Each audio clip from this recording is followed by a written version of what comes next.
Well, my name is Xie Yuan. I'm a representative of the Chinese People's Association for Friendship with Foreign Countries. Okay, my name is Rosemary Zulu and I'm from Zambia. I'm Ibrar Majid from Pakistan, and I'm serving as Director for Charity Sheikh Trust for Human Development in Pakistan. I'm Taiwo Akirile from Lagos, Nigeria. I am a Director at the Center for Values in Leadership. I'm Chris from Poland. I'm Alison and I work for Oxfam, and I also work for the Global Call to Action Against Poverty. My name is Andrea Maksimovic and I'm based in Brussels in an organization called Solidar. China is a developing country. We have lots of people still living in the backward areas. Their basic living standards need to improve, I think the most important thing really is the gathering of people who share similar views, perspectives and values in relation to making a difference, whether that's through the work they do at the national level or coming together like this at the international level. Very privileged as well to see thousands of people acting for a better world to be here today. In fact, what I've already gained is to see that we got 2 people from the prison to freedom, which is wonderful. And as a leader of a youth organization, I'm hoping to network with other young people to see how together we can make this world a better place. And I'm also looking ahead to get some power, because the theme is people, power and participation. I want to be more efficient in advocating, in influencing politics. I want to make this better. That's why I'm here, and I'm very happy to be here. To start with, I must say this is a very exciting opportunity because, I'll meet different people from different backgrounds, countries who are doing amazing work out there. And I'm looking forward to learning more about what they're doing and obviously networking and seeing ways and means of sort of working together and making this world a better nation, or rather a better world. Yeah, basically, why we are here at the CIVICUS is to see how we can bridge the gap between Africa and Europe in terms of trade, immigration, security, and economic development. We want to be able to reduce poverty in Africa via synergy building, consensus building, and of course reduction in dictatorship and policy evolution. I think this is a very great opportunity for civil societies to get together and linking, sharing, and learning.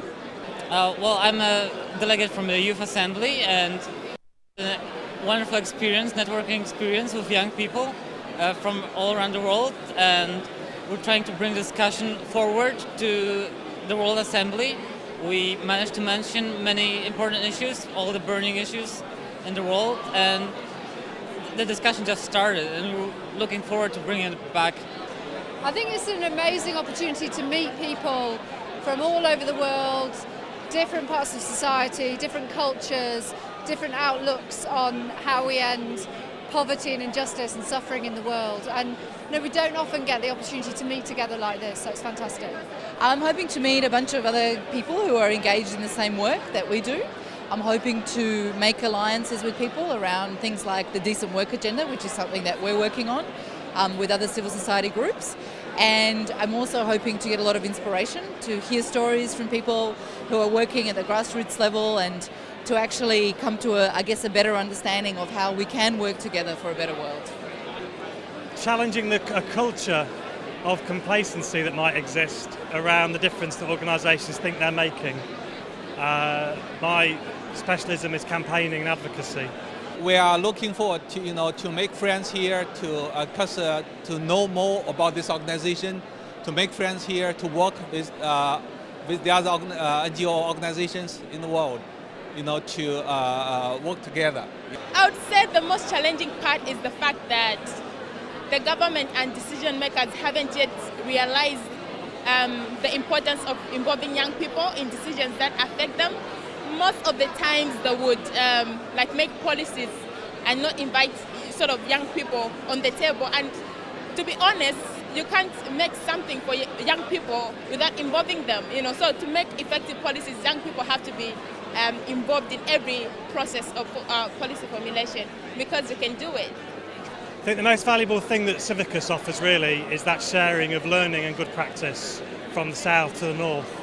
And in particular, I suppose, the participation of beneficiaries and users in policy design. Well, there's a touching moment that showed that Civicus can change lives of people, and I felt really connected with all the people there, and it was really touching. I love the testimonies that those two activists said, you know, because of their passion of the issues, they were able to sort of sacrifice their comfortability in terms of their family, relatives, and, you know, and stuff like that, just to advocate for issues, and they were, you know, put in jail just for that. And I've been encouraged because it's something that we have to do as human beings. We have to be passionate about each other's business. We have to fight for people's rights, and, you know, thank you. Yeah, Civicus offers us opportunity to be able to express, you know, our individual opinion, but in a more organized environment. So Civicus will articulate and aggregate all the views here and use it to bargain at the global level for us to be able to bridge the gap between development and underdevelopment.